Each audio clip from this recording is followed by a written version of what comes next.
Yeah, because my mother was a professional, she was a pop singer in the late 20s, and she made recordings. In fact, she has a website, which is really interesting, that I never knew about, someone that looks into those things and is a fan of the 1920s jazz singers, came across my mother, whose maiden name was Frances Spur, and developed a website and put on some of her old recordings there, which I had never even heard. So it's quite amazing. Anyway, when she got married, she stopped her career, and then I was born. But she loved to play music and sing around the house. She played the piano and sang. So that was my early influence. I just heard that and loved it.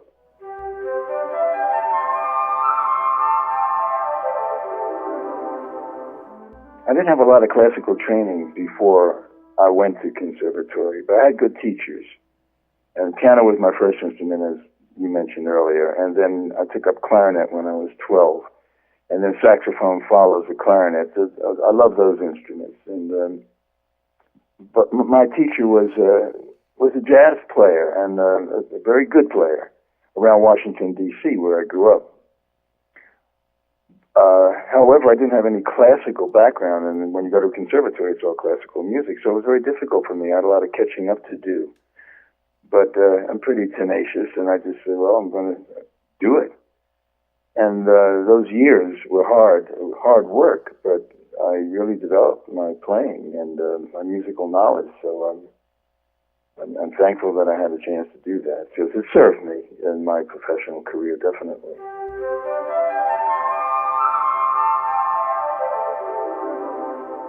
The clarinet was my major instrument in conservatory, the classical instrument. And my second year of conservatory at Oberlin, you could pick a minor instrument. So you have a major instrument, whatever that might be. In my case, it was a clarinet. Might be someone else's violin or trumpet or whatever your main instrument is. And then a secondary instrument, which always is piano to begin with. And if you have enough training in piano, then you can pick even another instrument should you want to. And I just decided that I loved the flute. So I didn't start playing flute till I was 19.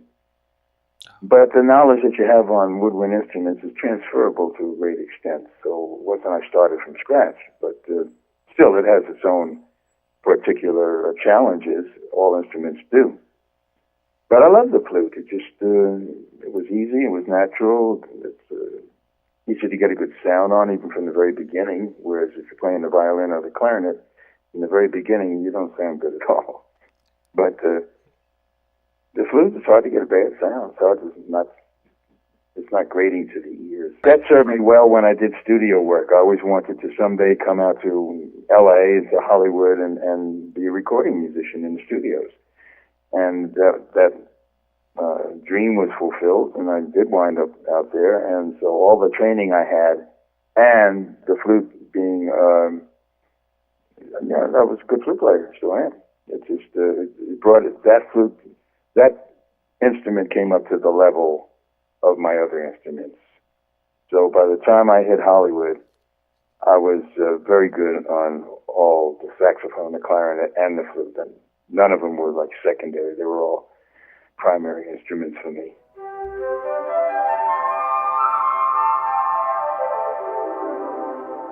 That's a good question, and I would say that because it applies to all instruments, and the most noticeable, of course, is always singers.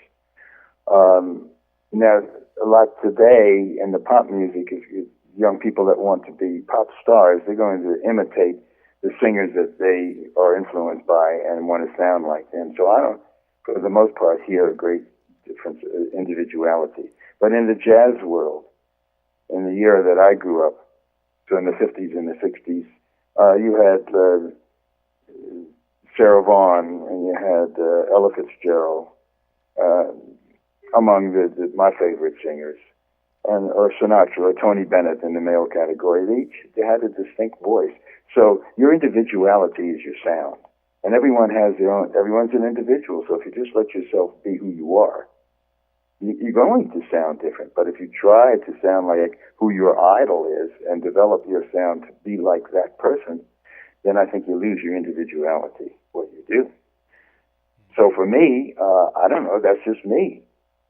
the vibrato, the wavering of the voice, or the tone on a musical instrument is really the color. It's like a painter that would use different shades of in his painting, different shades of blue or different shades of green. It's the shading. It's the coloring. So the vibrato is the coloring of the sound. And again, that's just a personal thing. So when I started playing the flute, my natural vibrato was slow. And my teacher would comment and say, well, you know, I like it. It's on the slow side. Of course, he was viewing it from a classical point of view. And people in the symphony orchestra don't use a vibrato like that. But he liked it, and he says, you know, I like it. So he didn't try to change me. He didn't try to say, well, you know, you have to speed it up a little bit because that's not acceptable in the classical world. So he let me be me. And I wasn't aiming to be a classical flute player anyway. Although I wound up playing with symphony orchestras, but I could still, as a soloist, be who I am. So I don't know, it's just me. I didn't try to be different, but that's the way I feel when I play the flute. That's my personality. So I think in general, when you listen as a listener to any person who you like, you listen to the sound, because it's not the technique so much, it's the sound that you like, the quality of that person's voice or the instrument that they're playing.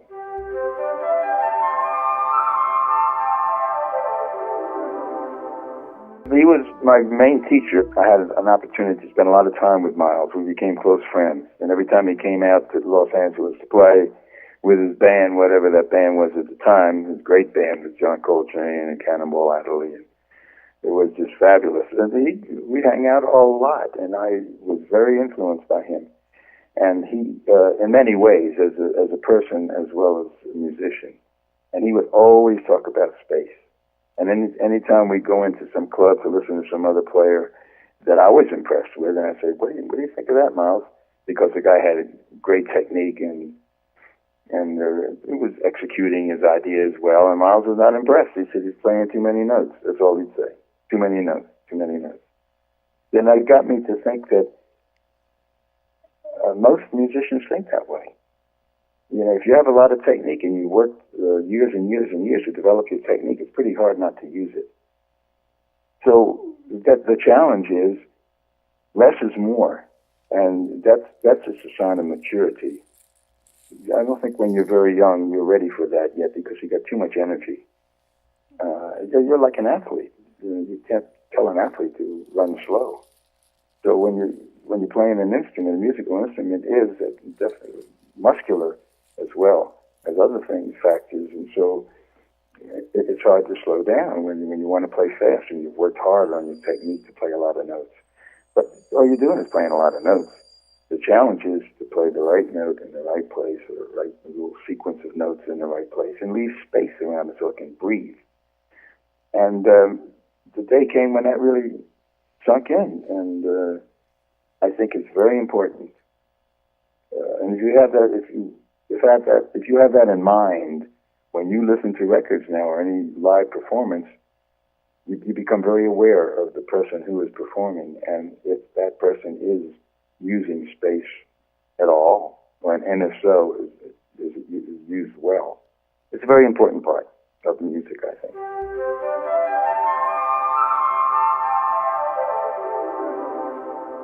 The word I would use is innovator. Not all musicians or artists in any field are really innovators, and that's okay. I mean, but if you are an innovator, if you're looking always for new things and new challenges, which is, I guess, a basic personality, are you or aren't you? Then there are periods of suffering. There are periods of where you go and you're looking for something new and you're stuck, because you can't come up tomorrow always with something new. So you'll hit a certain, and if you follow Miles, his career, he's changed styles quite a bit, but there's been a lot of gaps in between those changes. He's like disappeared from the music scene, sometimes up to 5 years, where he says, that's it, I have nothing more to say. Just to play another record and to play My Funny Valentine, which is one of his favorite ballads. And he played ballads so beautifully. I can't keep doing that. When people complained that he was doing other things, he said, well, if you like that, just listen to my records. And then you can hear me playing that, but I don't play that anymore. So you have to give up what you love in order, if you are an innovator, and allow that in-between, if you will, which is uncomfortable, to just wait for something to happen where you get a jump start again, let's say, into something new that's creative. So Miles is constantly changing his style from bebop into the modal thing, like the Kind of Blue album, which changed everything, and the albums he did with Gil Evans, which was just beautiful, Miles Ahead, and Porgy and Bess. And, it was just wonderful. And then he got into his sort of a rock thing. He was influenced by the Young Players and wanted to change the rhythm section, so he didn't use a traditional jazz rhythm section anymore, but combined it with rock. And then percussion became a part of it too. He added a percussionist to his group. Just looking, and then Young Players using electronic instruments. So that his diehard fans were upset by this, but Miles didn't exist to please his diehard fans. He's an innovator, so he keeps moving ahead. And I think I have that same thing running through my veins, because I've changed a lot over the years, and I don't try to change. I just get bored doing the same thing. And after a while, I just assume not play if I'm going to keep playing the same thing. It's boring. And so I stop and wait, and I don't know what's going to come next. But something always comes next. You just have to allow that space and go through the hard times of waiting, then in between. Miles is a very interesting person. He was private. He was very honest to the point of being brutal. He just didn't tolerate BS. He just didn't. And he could size you up in a minute. If he was introduced to someone, he could feel whether he's going to be comfortable being with you and you're a pretty straight-ahead person, or if you're BSing, And if he sensed that, he just wouldn't spend the time to even say hi back to you. He'd just walk away, which is pretty rude, I guess. But that's the way it was. And it was very bright, very, very alert, very smart. And very friendly. If he liked you, he's a friend right from the get-go. And if he didn't feel you were a sincere person and you were shucking and jiving and whatever, he just had the time of day for you, that's all.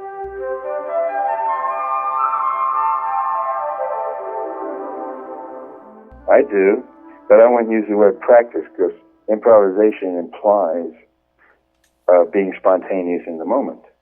So you can't practice being in the moment, you just are in the moment. But what I feel that we're both saying here, and that your question implies, at the end of, let's say, a practice period where you're going over your lesson to develop your technique and to whatever your assignment is from your teacher, just to grow as a musician, fine. But at the end, I always recommend, when I was teaching or do workshops, like finish off your practice time just by closing the book and play whatever comes into your head, just by yourself. Just improvise. Well, where do I start? Well, you start from wherever you start. And just don't worry about what key you're in or what note it is. Just follow your ear. You got some sounds inside your head. It's leading you along, like when a person hums or whistles to themselves. I mean, it's not anything preconceived. It's just one sound leads to the next, leads to another little idea, leads to another idea.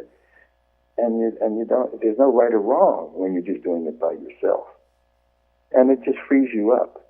And when you get used to that and the nice feeling that it gives you, I think that spills over into the formal music, where you're just being more expressive and free in your phrasing. If you do play and to use improvisation as part of your daily routine or your practice routine. If you're a jazz musician, that's another thing. There's a lot of knowledge that goes into improvising with a rhythm section where you have to follow harmonies and chord changes and things. There's a lot of knowledge. But again, the thing is to be spontaneous with the knowledge that you have. However, it's more honest when you just speak from your heart and you're expressing yourself. It's a nice freedom to do that. And I don't understand, or it's always been an enigma to me, where musicians will spend years and years and thousands of hours of practice, but when you ask a classical musician to, well, just play me something, they freeze up. They really get afraid. Not afraid to play some complicated Bach sonata, but just to play me something out of your head, they don't know where to start. There's a real imbalance there. Well, you see, that was an art that was lost. You're right, Mozart and the period of musicians of the classical period there, that was just part of it. They did improvise. Somehow it just dried up and it got very formal. To me, jazz is the art of improvisation, revived in the 20th century under the heading of jazz. It's not what style of jazz, it's just the art of improvisation came back through jazz. Now, that's very much in, or has been for the last couple of decades, very much a part of classical music, where the composer leaves room for the soloist to improvise. And it's coming more and more into a formal way to present it in schools, although you got to be careful of that. Because if you get too formal with it, then it becomes formal. And the spontaneity goes out of it, so you have to walk a fine line.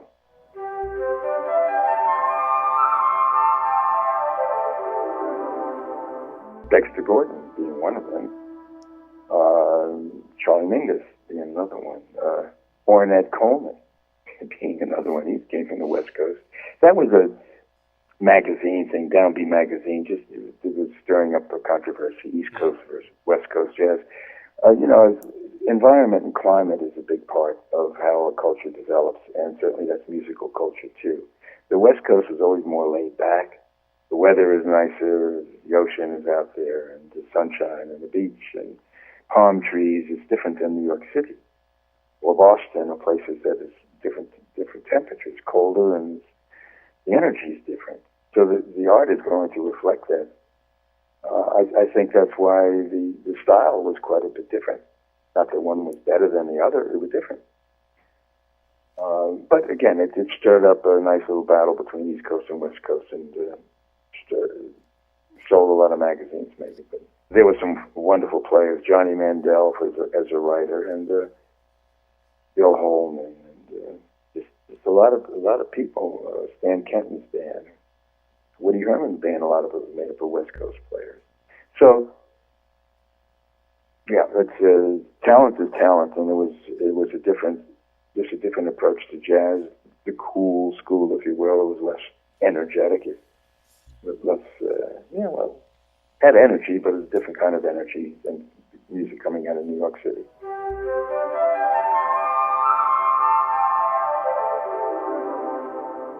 Totally spontaneous happening. Music is also what music reflects life. And if you are a type of person that's changing all the time, then your music's going to reflect that. I was at a point in my life where I needed a big change, not just in music, but everything. I was achieving all of my goals and aims when I was in my early 30s. So one day I was looking in the mirror and saying, well, how come I'm not smiling from year to year, 24 hours a day, because things are really going well in my career, but I'm not happy. So I better look into this. Like, why am I not happy? So that's the beginning, I think, of what we could call your spiritual search, which means other values in life other than being successful in your career, making money. I mean, if you're not happy in your career and you are making money, and you really notice that you're inwardly not really that happy, it would be good to look into that. And if you don't, then it's going to be a dead-end street somewhere. You're going to hit the wall. It's just not going to lead to a happy life. So there's nothing wrong with materialism, but it's not the end-all, or your success in your career. I've just known so many people that are big stars and very, quote, successful and not basically happy. But those that are have found other things in life that they follow that support their life and give them more depth and more meaning, and therefore to continue on with your profession, it takes it to another place. So that's where I was at that time, and I then met Maharishi Mahesh Yogi, who was just starting out, going around the world teaching different simple system of meditation, and that attracted me. To make a long story short, I met him. I began meditating because I've read books about. I've always been interested in philosophy, especially Eastern philosophy, and meditation is always mentioned. But I never knew how to meditate. The books didn't say it's how you meditate. So when I was sitting down trying to meditate, it wasn't easy, it wasn't comfortable, and I'd say, well, this isn't for me. I can't sit still. But then I met this man who had an approach that it was simple. Yeah, I'd like to hear about that and learn it, which I did, and it was simple, and it is simple. And I did begin to feel a change in my life, an inner change starting to happen. I was lighter. I was less angry, less frustrated, less unhappy. So I began to notice things in my daily life that reflected my meditating. And I wound up going to India and being on a teacher training course about a year after I started meditating, and that was a year before the Beatles came on the scene. And I became a teacher of TM, or Transcendental Meditation. And my whole life had changed. I just felt entirely different. I was happy. I wasn't involved in my career. In fact, I hardly played my flute. I brought it to India with me, but I hardly touched it. I didn't really feel like playing music too much anymore. And rather than worry about that, I was just happy to be happy. And then the next year, well, that same year later on, when I got back to Los Angeles, and the Beatles happened to come on the scene. And that whole world knew about Maharishi and meditating, and the Beatles were going to India.